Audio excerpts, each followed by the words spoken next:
So, my name is Jeremy Offerman. I've been around for a while. Some of you may know my work or know me. I'm self-employed. I have been so since 1999. I worked for the first 10 years of my career in sales and marketing in the consulting training arena. And then in 99, I grew tired of being retrenched. I was retrenched by that time for the third time. And I was sick and tired of it, and I started my own business. And in those days, it was just sales and marketing. I was selling consultants to corporates.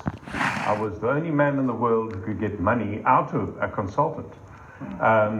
So the companies liked me because they didn't have to pay me, and the consultants liked me because consultants are historically bad at finding work for themselves. They're very good at doing the work, but they're not very good at marketing. And I was able to marry the two because I had a lot of networks. And so I did that for a short while, and the Employment Equity Act had just come out. And it changed the whole game for us as persons with disabilities. For those of you who don't know, I'm also blind. I have RP, and it's descended very fast in my 50s, and I'm now essentially blind. I simply have light and dark.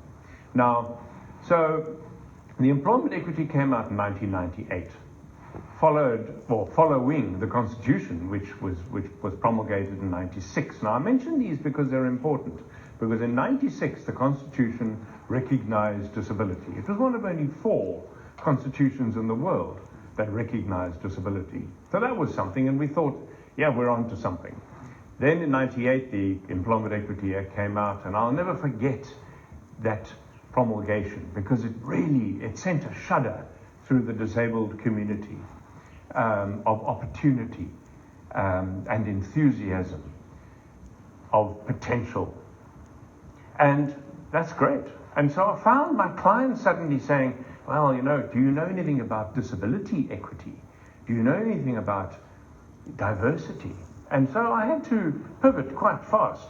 And before I knew it, I became my own consultant. So I was marketing and selling and beginning to do the work. And so I started training the Code of Practice on the Employment of Persons with Disabilities, which came out a year or 2 after the Employment Equity Act. And so what I very quickly realized was that companies honestly thought that the way that they could honor the Employment Equity Act and comply was to simply find people with disabilities. In those days, and I'm talking the very early 2000s now, a lot of people tried the recruitment agent route for persons with disabilities, thinking it would be simple. And I watched this with interest, and I confess I even got involved for a while, thinking maybe there was an angle here. But I withdrew quite fast because I made a discovery, I think, that you can't sow seed in unfertile ground. And if the companies aren't prepared for the integration of persons with disabilities, they're never going to recruit easily. And they're always going to have a problem. And so I didn't get involved too deeply in the employment part of the game, but I started working in what I call disability integration preparation. And so I focused my business on working with corporates too, and when I say corporates, I actually mean employers, but obviously government as well, to focus more on the preparation side, to prepare their environments physically if necessarily. I got very involved in accessibility, but attitudinally primarily. Because I put it to you that there's no such thing as a physical barrier or an inaccessible barrier on its own. For the simple reason that they didn't make itself. It didn't make itself. They're made by people. And whether that's physical inaccessibility and an unnecessary flight of stairs, or digital accessibility, they're made by people. And surely, if we can do something about, and that's an attitudinal barrier, and if we can do something about that attitude, then we're in business, because then we can start moving and removing barriers. Because if you can identify them, you usually make a plan to remove them. And so for the next 23 years, I focused entirely on disability integration preparation. I developed became quite a prolific disability awareness program called Meeting Disability. I created a disability equity strategic approach called Eating Elephants. You know the old joke, can you eat an elephant? Now the thing about corporates, you see, is that they look at disability equity with horror because they have no clue about what to do really. And they stare at this challenge and they think, oh my God, how are we going to do this? I don't know what to do. When do we start? And I break it down into chunks because you know the old joke, you can eat an elephant one bite at a time. And so I've developed this approach, which has been quite useful to many employers or corporates. But here's our big challenge, is that in the country, is that we're looking at the issue of disability empowerment through a very narrow lens. And I'm not talking about us as in the room here. I am talking once again about employers and corporates particularly. Is that we have at the moment quite an hysteria around compliance. We're in a compliance zoo at the moment. You've got to comply with Papaya, you've got to comply with BEE, you've got to comply with employment equity, you've got to comply with everything. And there's a real compliance fatigue out there. Corporates are, to use a South African colloquialism, gatvol, actually, of endless compliance. You can barely urinate without having to proof of address. I hate that question. Can I have your proof of address, please? You know, honestly. And so, now here's the problem. The only piece of legislation in this country that explicitly supports disability is the Employment Equity Act, because we simply don't have an overarching piece of legislation yet. And because of that, all energy in the country around disability empowerment has been around employment, because it's the Employment Equity Act. And the problem with that is we don't only work, we actually do have lives. There isn't a single person in this room that would be in this room without education. The Employment Equity Act has no jurisdiction about your education, about your transport, about your housing, about digital accessibility, none whatsoever. And until such time that we have a overarching disability rights legislation in this country, and Albert, you'll remember I said this nearly 20 years ago, I said this at the biannual, is that we are in crying need of a disability rights legislation. Because if all the energy is focusing only on employment, no one's paying attention to the other stuff. And because disability is largely invisible, we are always going to be forgotten. So I want to tell you a little bit about the employment cycle. Now, typically, in the last 23 years, I've done a lot of work specifically around pan disability. I felt it important to include pan disability, meaning other disabilities, rather than fixating and focusing only on the blind. So this is quite a departure for me to focus on blind issues only.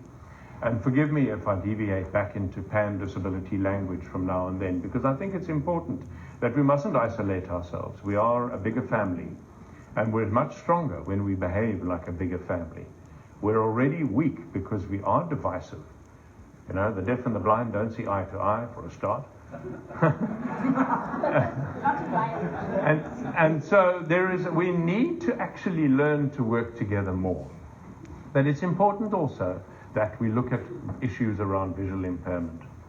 And so one of the things that I did during my career was to create a couple of products. And one of them was a survey that I ran with clients, which was to interview, in a structured interview, the employees of disabilities to ascertain their aspiration. And many of those employees were blind. Now, to be quite honest, historically, we need to own something as blind people, is that if we compare ourselves with the other elements of disability, particularly the deaf, mental disabilities or psychosocial disabilities, physical disabilities, we've actually been fairly well employed for the last 100 years or so because of the telephone, Many of us in this room began our careers on the phone, including me, straight out of varsity. That's the only job I could find. And so I'm not saying it's been easy, I'm not saying it's a good thing, but the fact is that we have had quite a lot of employment opportunities as a community, all right? So we just need to own that. But let's talk a little bit about the issues at hand. So let's go back to what I was talking about this compliance thing. Because the country is fixated on compliance, and the Employment Equity Act is the only legislation supporting disability, what needs to happen is you need to click lenses, if you like. I call this a trinocular view, and stop looking only at compliance and look at the human rights issue.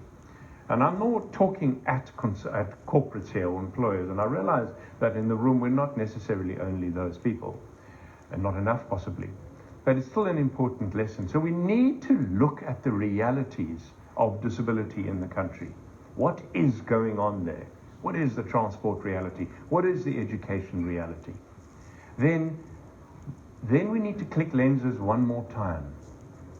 And I call this the business case. The business case is we need to be aware that we are consumers as well. Once again, I'm thinking pan-disability here. Now, corporates and employers and businesses very rarely take disability into account when they're considering their consumers, their customers. And I'll remind some of you are possibly too young, but I'll remind some of you who will definitely remember this. The classic business case was, do you remember the days when we used to have to buy talks to put on our phone, and we had to pay for it, remember? And remember then when you went to go and you said to the vendor, can we put it on the next phone? No, you've got to buy it all over again. And we said, what the hell? And then Vodacom said, guess what? Talks is for free for blind customers. And what did we all do? I know I did. If you look at my cell number is 083. And yet I'm with Vodacom. Why? Because I'm migrated, like so many of you. But here's the real business case. I didn't just have one phone. I held the account for my entire family. It was my wife's phone, my son's phone, my daughter's phone, my dongle, and my phone. 5 accounts I moved across. That's the business case. And so we need to be aware of it, that we are consumers.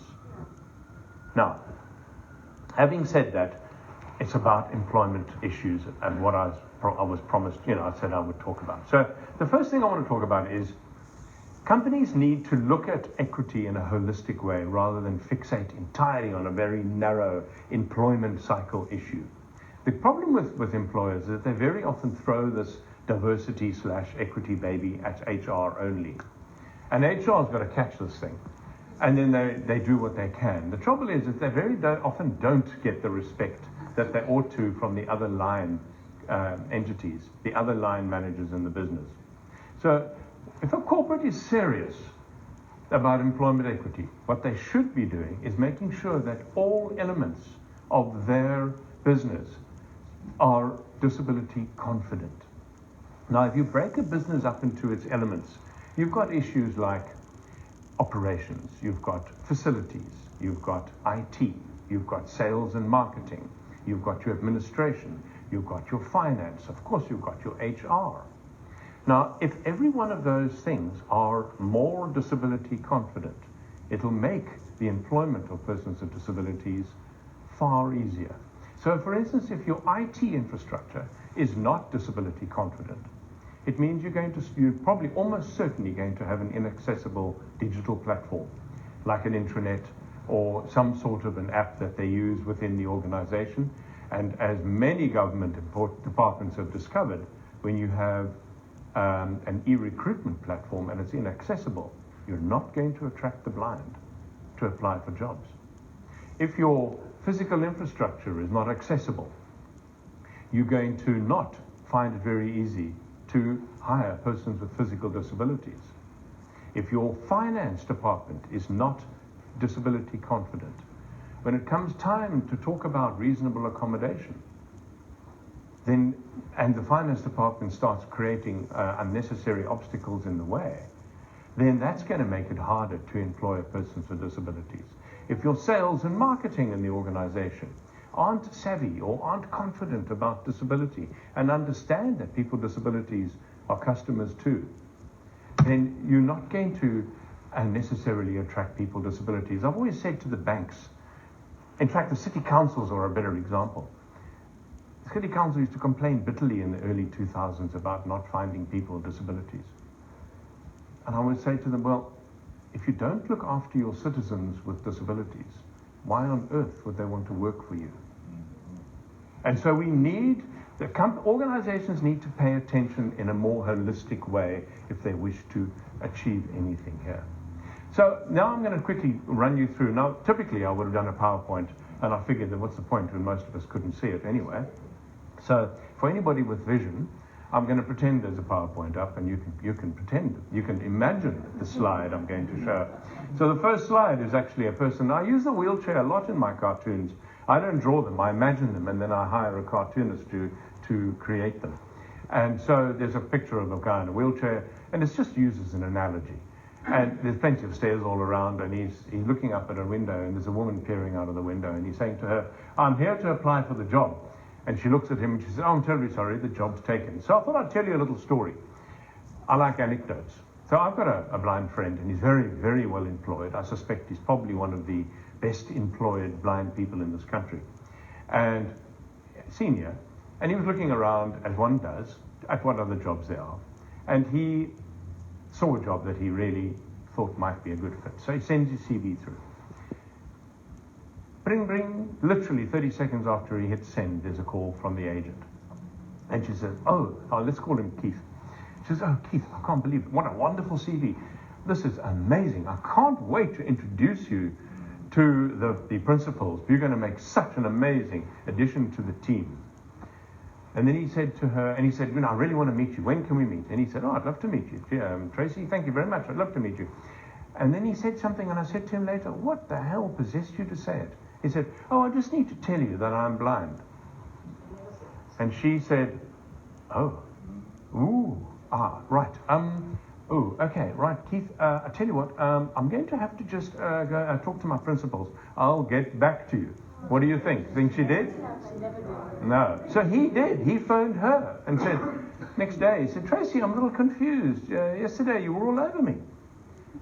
And she said, oh, Keith, I'm terribly sorry. I made an awful mistake. The job's been taken. Now, what do you think?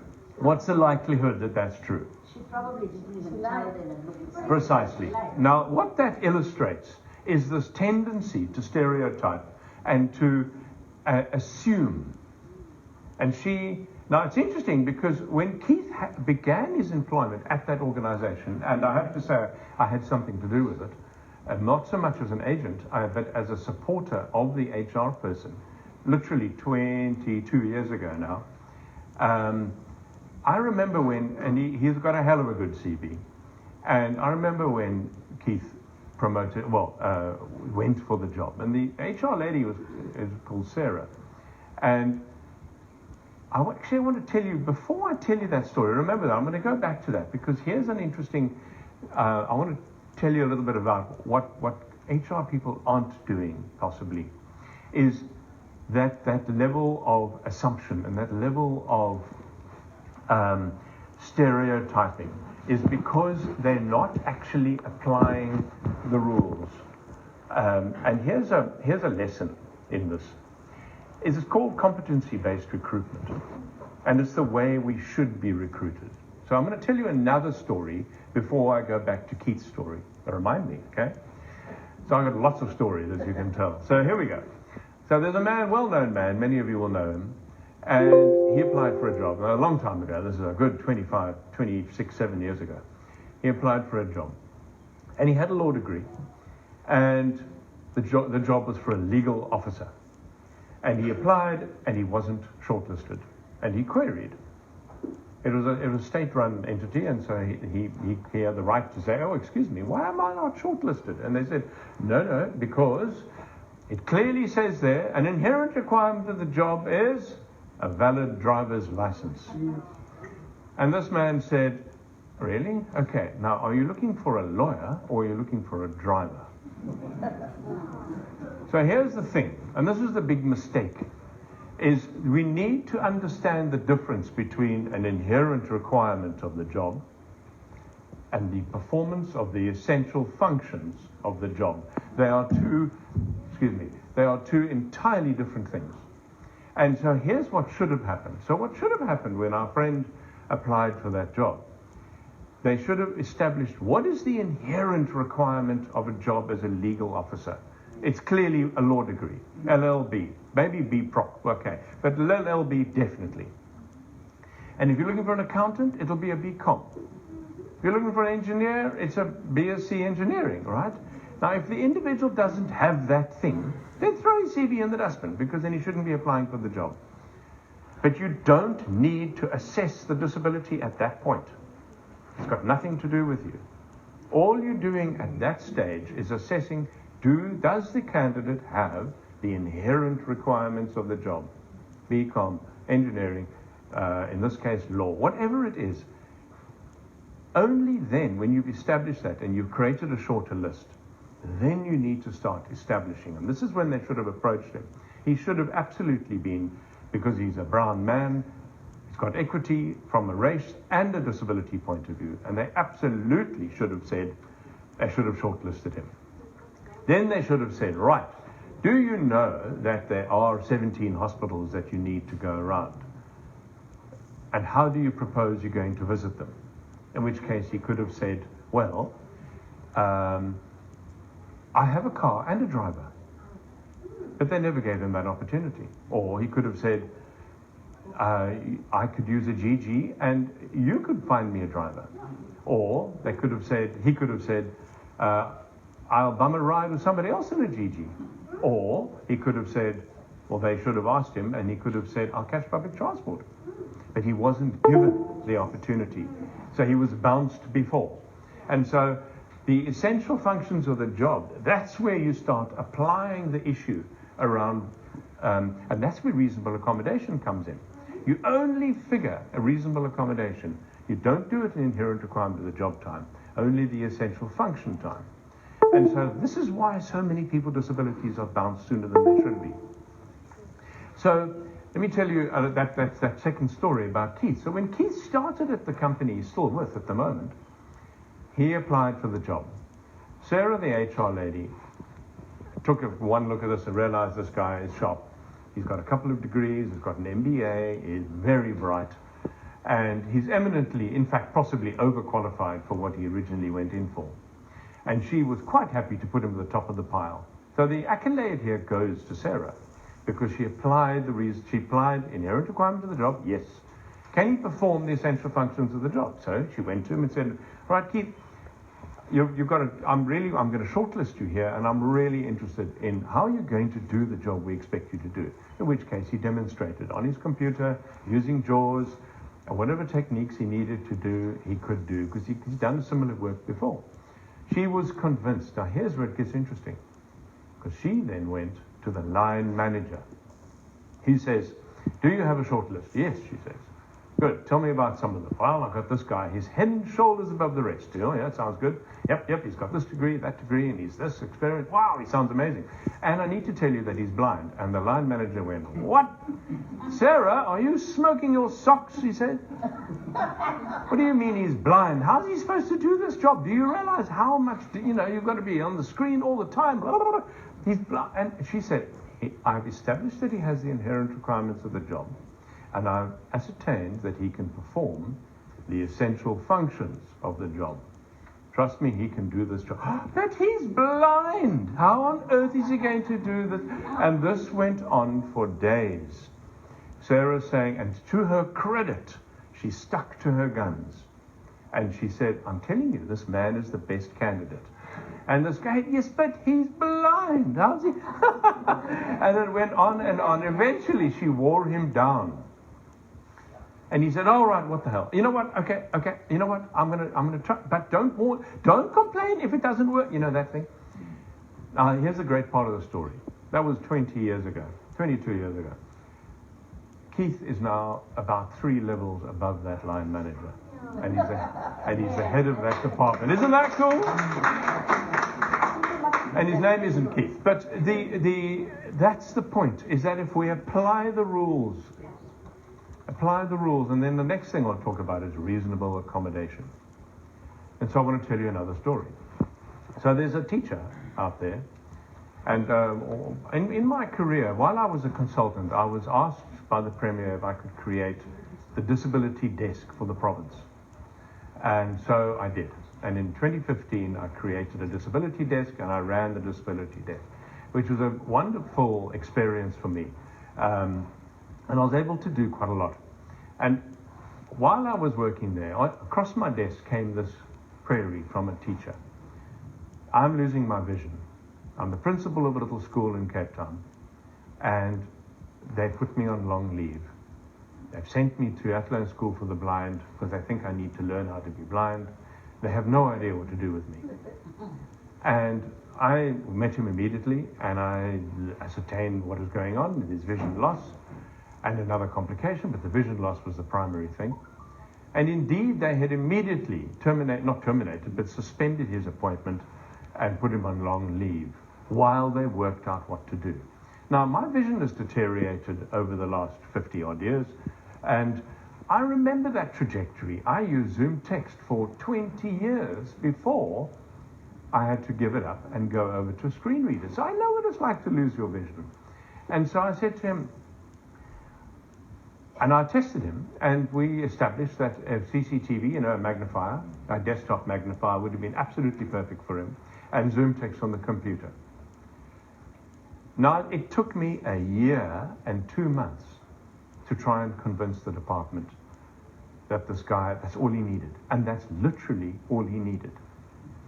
But they put him through hell in a year, where they put him through assessments. I'll never forget the assessment. They went to ICAS. ICAS is the big outsourced agency many of you have heard of. And they sent an OT who had hardly ever seen a blind person in her life, and they made him climb up and down stairs, and they made him grip stuff, and they made him sit up and off the chair, and she had no clue about the blind issue. And they sent this ridiculous report. And it took an incredible amount of time. It literally took 3 months for that cycle alone, the assessment, etc. And I kept saying, he needs a magnifier and he needs Zoom text. He needs a magnifier and he needs Zoom. And I kept talking. I sounded like a parrot. I kept repeating this. This is all this man needs, and he will be able to do the job. And eventually, at the end, it was, can you imagine? There's a dignity issue of being suspended. There's the trauma, and this is something we don't take into account enough, is the trauma of vision loss during your employment cycle, during your time as an employee. Now, I know about this because I've had that trajectory of vision loss over a long time, and we don't pay enough attention to it, to the trauma that it really is. It's traumatic for the employee, and it's actually quite traumatic for the employer if they care. But the bottom line is that they eventually succumbed. And it was largely due to the resignation of 2 people. They've got things called district managers. And these 2 district managers were absolutely convinced that a partially sighted man could not be a teacher, let alone a principal. They had never come across the idea of reasonable accommodation, and they didn't engage enough to be able to ascertain whether it would work or not. And they just simply said, can't be done, can't be done, can't be done. And the moment they resigned, we were able to apply what we needed to. And the moment we applied what we needed to, he went back and became a principal. The new district manager loved him. She realized that he was very efficient. While he was away, by the way, he carried on studying. And he did an entire master's in that short time, or completed his master's, to be honest. And he must be doing something right, because 2 years ago, right in the middle of COVID, he got promoted, and he's now the headmaster of Vista Nova, a larger school for disability. So isn't that a great story? That doesn't deserve a hand of applause. Nothing does. Now, the lesson in that was reasonable accommodation, and particularly the lack of information, the lack of information about, and I shall stop sooner than you did, and the lack of information that the corporates have around, the employers have around the issue of things like reasonable accommodation. So if we are going to work for the empowerment and the employment of persons with disabilities, we need to be sure that we are, there's a lovely term in diversity, equity, and inclusion. It's the hottest thing in the world these days. Everybody's a DEI consultant now. And it makes me smile because people like me have been doing this for ages and ages. Now all of a sudden it's hot property. But the big issue around DEI is called alliedship. Alliedship. So it comes from the word allied, which means friend. And we need to apply greater alliedship. And so that we can help. And we need to speak as one voice. And we need to talk things like inherent requirements versus essential functions. And we need to stand up and speak our truth. And speak our truth when we encounter discrimination and prejudice. Thank you very much.